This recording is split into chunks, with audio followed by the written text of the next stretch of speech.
شب برات کے روز جو شعبان کا، جیسے ہی مغرب کی نماز پڑھی، مغرب کی نماز پڑھنے کے بعد 6 رکعت نماز پڑھنا، یہ بھی نفل ہے اور اس کا بھی حکم بزرگان دین نے دیا۔ اور اس طرح سے کہ 2 رکعت نماز آدمی پڑھے عمر کی درازی کے لیے اور صحت کے لیے، صحت اور عمر کی درازی کے لیے، اور دوسری 2 رکعت نماز پڑھی روزی روزگار کے لیے، پھر اللہ تعالیٰ ہماری روزی حلال روزی میں برکت عطا فرمائے۔ پھر تیسری جو 2 رکعت پڑھی اس میں جو ہے صحت و سلامتی کے لیے، تندرستی کے لیے اور حفاظت کے لیے، یہ تین میں نے 2 کر کے 2 تیائی 6 رکعت نماز۔ ہر 2 رکعت نماز کے بعد آدمی کو 21 مرتبہ قل هو اللہ شریف آگے اور پیچھے 3 مرتبہ درود شریف پڑھ لیا کرے،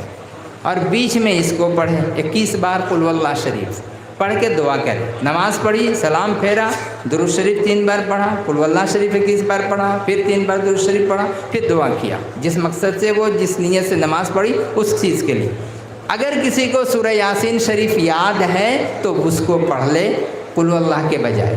اگر وہ یاد نہیں ہے تو صرف قل هو اللہ شریف پڑھے۔ یہ اعمال ہیں، بزرگوں کے اعمال ہیں جو ان دنوں میں خاص کر کے۔ پھر اس کے بعد آپ رات میں تہجد پڑھیے، نوافل پڑھیے، ذکر کیجیے، فکر کیجیے، جتنا کرنا ہے پھر کرتے رہیے۔ ساری رات عبادت کی رات ہے، پٹاخے چھوڑنے میں، پٹاخے پھوڑنے میں، اس قبرستان سے اس قبرستان، اس قبرستان سے اس قبرستان، جیسا کہ ہم لوگ کلکتے میں دیکھتے ہیں،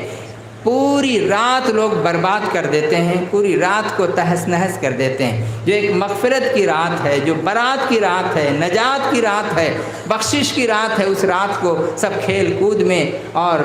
چٹپٹی کھانے میں اور پھچکا کھانے میں اور میلہ لگانے میں، اور اس کے ساتھ باغماری قبرستان جائیے، گوبرا قبرستان جائیے، جہاں بھی چلے جائیے دیکھیے سامنے میں دکانیں سجی ہوئی ہیں اور ایک سے ایک کھانے وہاں چل رہے ہیں، مٹھائیاں چل رہی ہیں۔ یہ شب برات یہ نہیں ہے۔ شب برات حقیقت میں اگر ہے تو جو رسول پاک صلی اللہ علیہ وسلم نے جو ہمیں درس دیا، جو چیزیں ہمیں جو انہوں نے بتائی ہیں ان چیزوں کا کرنا، یا جو اولیاء اللہ نے جو بتایا ہے۔ ہمارے ہاں بھی عرس بھی ہوتا ہے، دربار میں رات کے وقت میں عرس ہوتا ہے، نوافل پڑھتے ہیں لوگ۔ یہ طریقہ ہم لوگ کو اپنانا چاہیے جس سے ہمیں فائدہ پہنچے،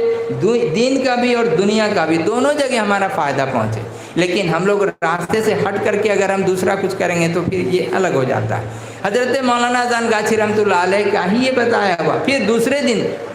رات کو عبادت ہوئی، دوسرے دن صبح میں پھر شب برات کی مجلس ہوتی ہے۔ یہ شب برات کی مجلس جب ہوئی، اس مجلس میں پھر انمول رتن مبارک کی زیارت کرائی جاتی ہے۔ اس کا یہ بھی ایک خاص موقع ہے جو شب برات کے موقع پہ، عید میلاد النبی علیہ الصلوۃ والسلام کے موقع پہ، 12 ربیع الاول شریف اس کے ساتھ، اور شب معراج کے موقع پہ 3 ہوئے، پھر اور ہر موقع پہ جو عید اور بقرعید ہے اس کے بعد بھی،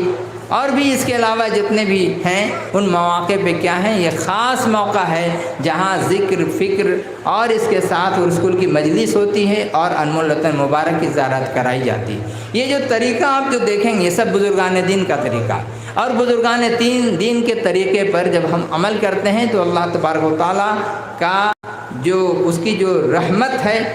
وہ اولیاء اللہ کے ذریعہ سے، اللہ کے رسول صلی اللہ علیہ وسلم کے ذریعہ سے ہم لوگوں کو وہ نصیب ہوتا ہے اور وہ ملتا ہے۔